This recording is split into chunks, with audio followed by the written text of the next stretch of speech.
Hello guys and welcome back to another video.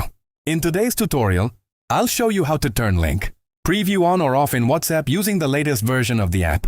This feature helps you control whether WhatsApp automatically generates previews for links you send in chats, giving you more privacy and control over your shared content. Before we begin, make sure your WhatsApp application is updated to the latest version. To do this, open the App Store, search for WhatsApp and install any available updates. Once WhatsApp is updated, open the app and tap on your profile icon, located in the bottom right corner of the screen.